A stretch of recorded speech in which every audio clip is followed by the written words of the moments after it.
Hello and welcome to Daily Current Affairs classes. I hope your preparation are going well. Current affairs आपकी preparation का important part है, तो जुड़ जाइए हमारे साथ। जुड़ने का तरीका वही है, चैनल को लाइक और सब्सक्राइब कर लीजिए डेली अपडेट्स के लिए। आज हम 11 अगस्त के करंट अफेयर्स को कवर करते हैं। आइए स्टार्ट करते हैं।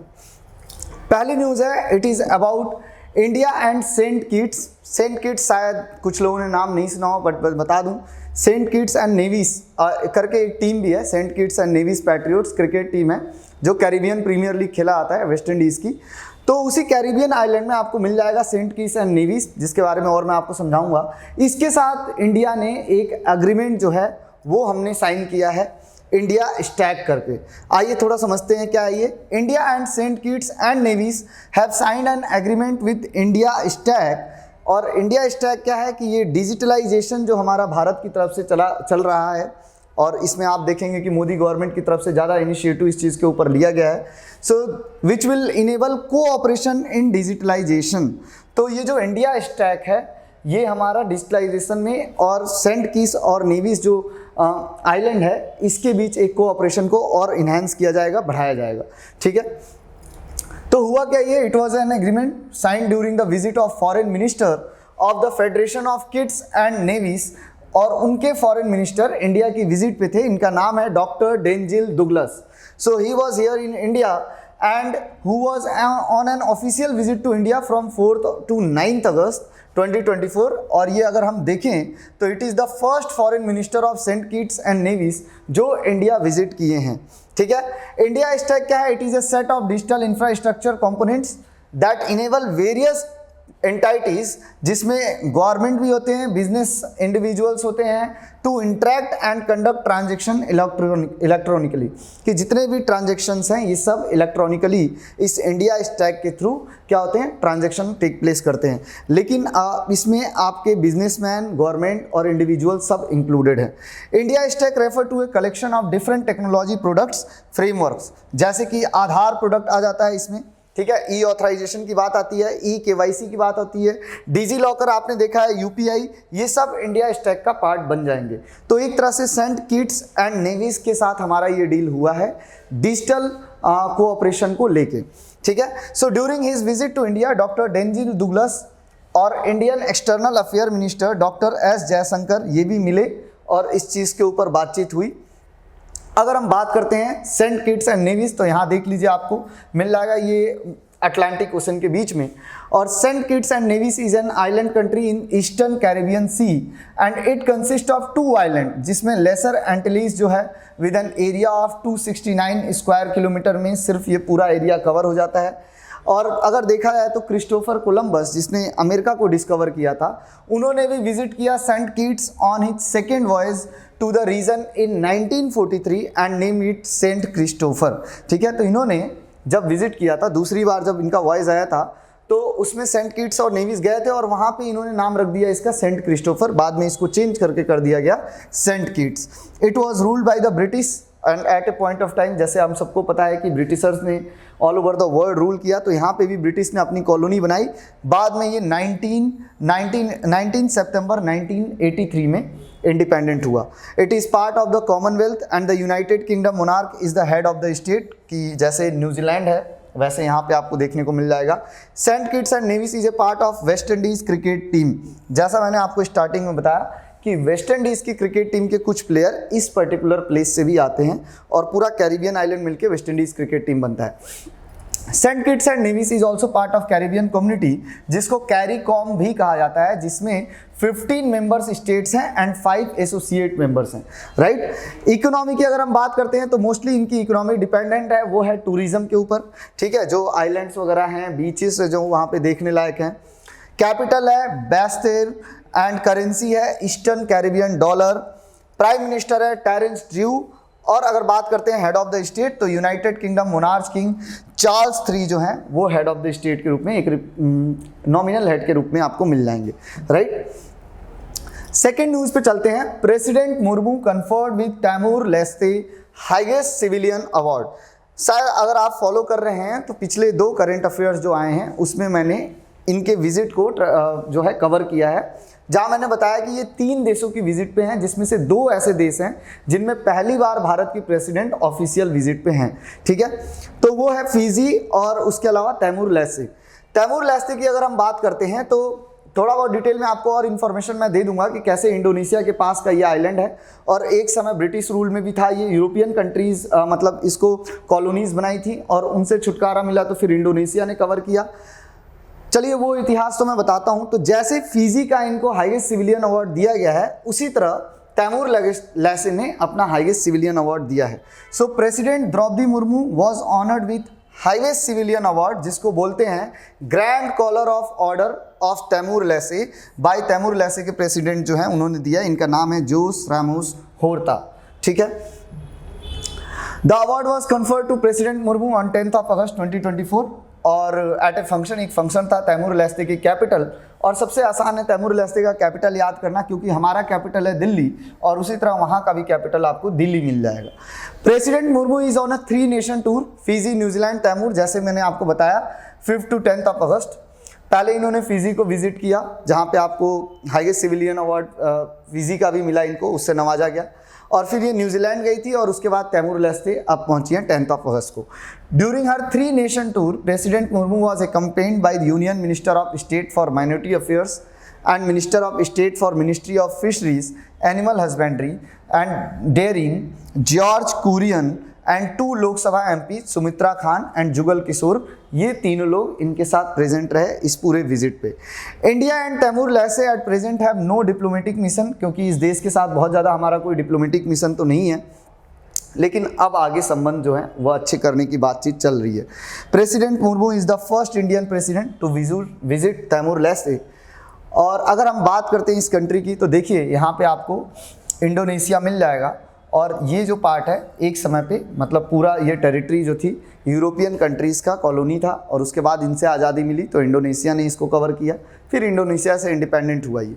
सो Timor Leste which was earlier known as East Timor island country in South East Asia and it has an observer status. अगर एशियान ग्रुप की हम बात करते हैं ना, तो Association of South East Asian का एक ऑब्जर्वेटर स्टेटस के रूप में इस देश को ये रिकमेंडेशन मिली हुई है। इट वॉज पोर्तुगीज कॉलोनी, पहले पोर्तुगीज़ ने पूरी तरह से कॉलोनी बना के रखा 1975 तक, and after withdrawal of Portuguese it was occupied by Indonesia. And in 1999 United nation के सुपरविजन में एक रेफरेंडम हुआ और फिर फाइनली तैमूर लेस्ते जो है वो आज़ाद हुआ। ठीक है, इसको फॉर्मल इंडिपेंडेंस मिली है 2002 में। इसके प्रेजेंट में जो प्रेसिडेंट हैं वो हैं जोस रामोस होर्ता, जो 1996 में नोबेल पीस प्राइज विनर भी रहे हैं। प्राइम मिनिस्टर हैं के रालाज़ानाना गुज़ामो और साथ में कैपिटल है दिल्ली। और जो करेंसी चलती है, क्योंकि यूएस का डोमिनेंस यहाँ पे था एक समय जब इंडोनेशिया से आज़ाद हुए, तो यूएस डॉलर करेंसी चलती है। नेक्स्ट आते हैं, next third in news, that is प्रधानमंत्री आवास योजना अर्बन जो है अर्बन सिटीज़ के लिए, अर्बन एरियाज़ के लिए। तो वो प्रधानमंत्री आवास योजना 2.0 जो है वो आ गया है अब with 2.30 lakh crore housing assistant की, साथ में 2.30 लाख का हाउसिंग असिस्टेंस भी प्रोवाइड किया जाएगा। सो union cabinet chaired by prime minister Narendra Modi, इन्होंने अप्रूव कर दिया है प्रधानमंत्री आवास योजना अर्बन, जिसको 2.0 कहा जा रहा है, क्योंकि इससे पहले भी ये आवास योजना आई थी जिसके तहत जो लोग गरीब हैं, मिडिल क्लास में हैं, एक बनाया गया है जिसके बारे में हम बात करेंगे कि वो क्या कैटेगरी है, उस हिसाब से सबको घर पक्का हाउस प्रोवाइड करने की ये स्कीम है।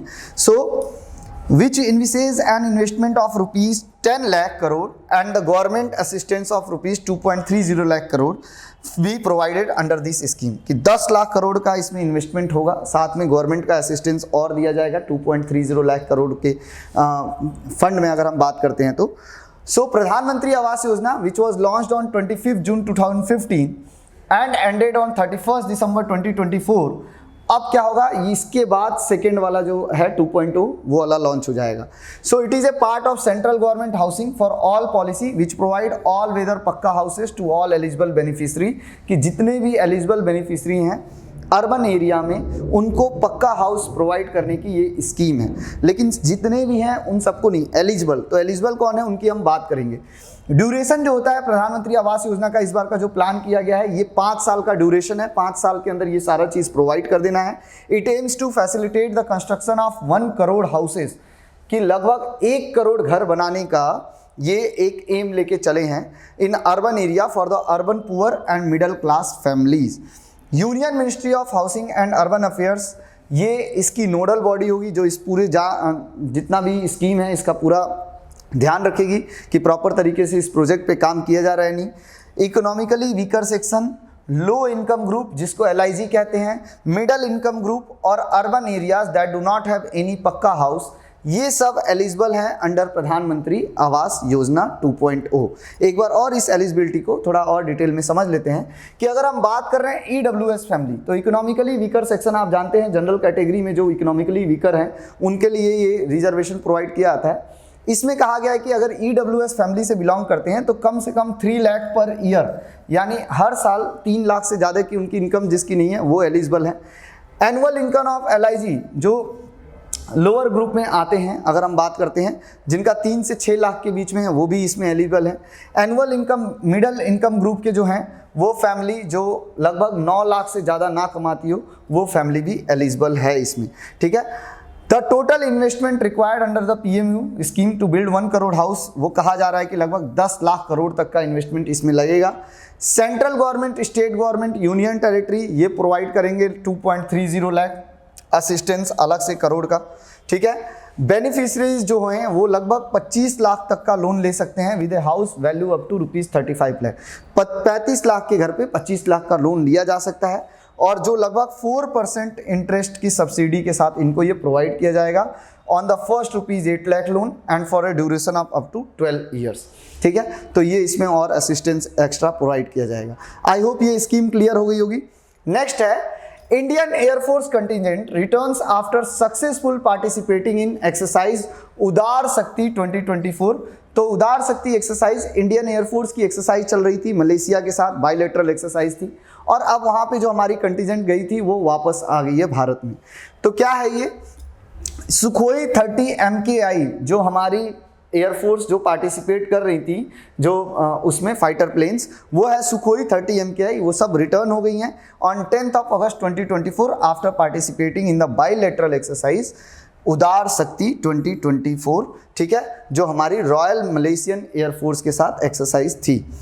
अब एक्सरसाइज होता क्यों है, ये कोऑर्डिनेशन मेंटेन करने के लिए होता है कि एक कोऑर्डिनेशन बना रहे, आगे चल के हम कोई एक साथ ऑपरेशन अगर करते हैं फ्यूचर में दोनों देश, तो हम ऐसा ना हो कि दोनों देश के सोल्जर्स बिल्कुल एक दूसरे से कम्युनिकेट ना कर पाएँ प्रॉपर तरीके से, एक दूसरे के वेपन टेक्नोलॉजी और बाकी सब के बारे में जानकारी हो। Royal Malaysian Air Force hosted exercise Udara Shakti 2024 at its base in Kuantan Malaysia. तो ये कुआंतान वाले एरिया मलेशिया में हुआ है ये। Opening ceremony of exercise Udara Shakti 2024 it was attended by Indian air force team leader, कौन है, ग्रुप कैप्टन अजय राठी, इन्होंने अटेंड किया।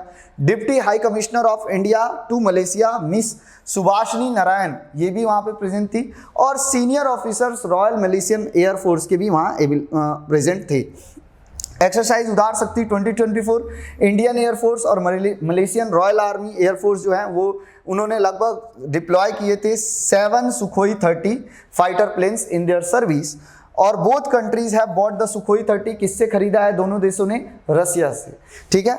और majority of the Sukhoi 30 planes जो इंडिया के अंदर अवेलेबल हैं वो रसिया की मदद से भारत में ही बने हैं, ठीक है, लेकिन रसियन लाइसेंस लेना पड़ता है क्योंकि उनका अपना ये एक हम कह सकते हैं कि उनकी अपनी बनाई हुई चीज़ है, तो इसलिए उसके ऊपर कॉपीराइट ना हो जाए। Exercise Udara Shakti 2024 was based in training exercise and subject matter expert exchange concept.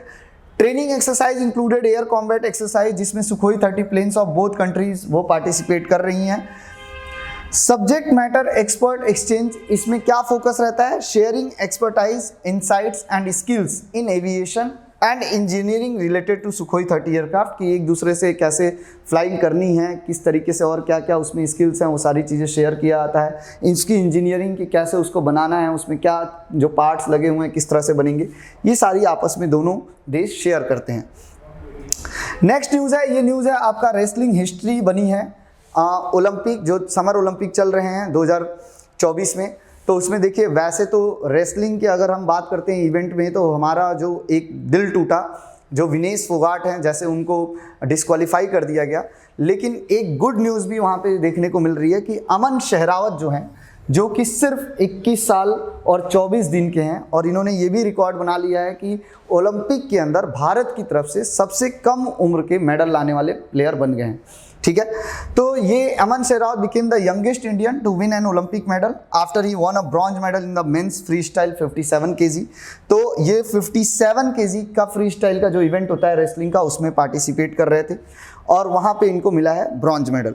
ठीक है, तो जो बहुत पुराना रिकॉर्ड था पीवी सिंधु का, जो कि 21 साल 1 महीने और 14 दिन की थी, और जब इन्होंने पहला मेडल पीवी सिंधु ने जीता था 2016 के रियो ओलंपिक्स में, तो वो रिकॉर्ड इन्होंने तोड़ दिया है, क्योंकि इनकी एज है 21 साल 24 दिन और पीवी सिंधु की एज थी 21 साल 1 महीने और लगभग 14 दिन। ठीक है, India sent a 6 member wrestling team. तो वैसे तो हमारी 6 मेंबर की रेसलिंग टीम गई थी, लेकिन इसमें से पूरे में विनेश फोगाट वाला केस तो हमने देख ही लिया है, वो डिस्क्वालीफाई हो गई। लेकिन यहाँ से एक मेडल हमें मिला है, अमन शहरावत ये मेडल लेके आए हैं। ठीक है, इन्होंने डिफीट किया पोर्टो रिको के डेरियान क्रूज को। ठीक है, यंगेस्ट इंडियन बन चुके हैं ये चीज़ ध्यान में रखना है। He broke the record of PV Sindhu. चलिए ये तो हो गया। अगर यहाँ पे एक और क्वेश्चन आ जाए कि समर ओलंपिक के अंदर ओल्डेस्ट इंडियन कौन है, जिसको सबसे ओल्डेस्ट कौन थे जिन्होंने मेडल जीता था, तो वो थे राज्यवर्धन सिंह राठौड़। ठीक है, स्कीट शूटिंग के अंदर एंड डबल ट्रैप शूटिंग जो होता है। और इसी तरह अगर विमेन में पूछ लिया है, तब ये 34 साल 6 महीने की थी और 34 साल 6 महीने और 19 दिन। इसी तरह ओल्डेस्ट इंडियन वीमेन में पूछ लिया जाए तो वो है मैरी कॉम। जैसा कि ये थे आज के करंट अफेयर्स। जैसा कि हर बार मैं कहता हूं कि कुछ ऐसी टॉपिक्स हैं जिसके ऊपर आप अपना रिसर्च करके अपनी इन्फॉर्मेशन को और बढ़ा सकते हैं, जो आपकी प्रिपरेशन के लिए हेल्पफुल रहेंगे। कि यूरोपियन यूनियन का डिजिटल मार्केट एक्ट क्या है, what are the key finding of Indian employment report जो 2024 की आई थी, उसमें क्या की फाइंडिंग थे, ब्लैक कार्बन एमिशन से आप क्या समझते हैं, can artificial intelligence help in navigating mental health, कि क्या मेंटल हेल्थ के लिए आर्टिफिशियल इंटेलिजेंस बिल्कुल काम आ सकता है क्या, what is sickle cell disease क्या होता है। ठीक है, आइए एमसीक्यूज क्वेश्चन जो आज हमने कवर किए हैं करंट अफेयर्स, उसके एमसीक्यूज क्वेश्चन के थ्रू उसको रिवाइज कर ले। आप सेल्फ चेक कर सकते हैं कि कितना आपको याद रह गया इसमें, और कमेंट बॉक्स में राइट आंसर जैसे जैसे मैं पूछता जाता हूँ लिख के बता सकते हैं। Who is doctor Denzil Douglas who recently visited India. तो ये फॉरेन मिनिस्टर हैं सेंट किट्स एंड नेविस के, प्राइम मिनिस्टर हैं, प्रेसिडेंट हैं, तो ये फॉरेन मिनिस्टर आपको देखने को मिलेंगे Saint Kitts and Nevis. Where is the country of Saint Kitts and Nevis located, कहाँ है, तो eastern Caribbean sea, south Caribbean sea, eastern Mediterranean sea, कहाँ मिल जाएगा आपको, साउथ कैरिबियन सी के अंदर देखने को मिलेगा। ठीक है, what is the capital of Saint Kitts and Nevis, Basseterre, Fig Tree, Nicola Town, Basseterre. Which Indian leader has been recently confirmed with Taimur Lase highest civilian award, the Grand Collar of Order of Taimur Lase? किसको दिया गया है, हमारे देश की राष्ट्रपति द्रौपदी मुर्मू जी को ये मिला है। Delhi is the capital of which country, India की बात नहीं कर रहे हैं, दिल्ली है वो, इंडिया ये है आपका Timor Leste. Who is the president of Timor Leste, तो प्रेजेंट में जोस रैमोस होर्ता जो हैं वो प्रेसिडेंट है। व्हेन वाज द प्रधानमंत्री Awas Yojana 2.0 approved by the government of India. Comment box में लिख के इसका राइट आंसर बता दीजिए, जिसका आंसर करेक्ट होगा उसको मैं कमेंट को लाइक करूंगा। Which ministry is the nodal body for the implementing the प्रधानमंत्री आवास योजना 2.0 स्कीम, तो कौन है, ये है ministry of housing and urban affairs. बताइए कौन से मिनिस्ट्री है, ministry of housing and urban affairs, ये मिनिस्ट्री किस यूनियन मिनिस्टर के पास है। Where was the exercise Udara Shakti 2024, कहाँ हुआ है ये, तो ये हुआ है कुआंतान मलेशिया के अंदर। ठीक है, who became India's youngest medal winner at the summer games in Olympic, तो ये बने हैं अमन शहरावत, जिन्होंने हिस्ट्री बना दिया यंगेस्ट इंडियन बनके। ये थे आज के current affairs. I hope these current affairs are helpful for your preparation. इसी तरह इंपॉर्टेंट करंट अफेयर्स मैं लेके आता रहूँगा, चैनल के साथ जुड़े रहिए, लाइक और सब्सक्राइब कर दीजिए। मिलते हैं नेक्स्ट क्लास में, बाय बाय।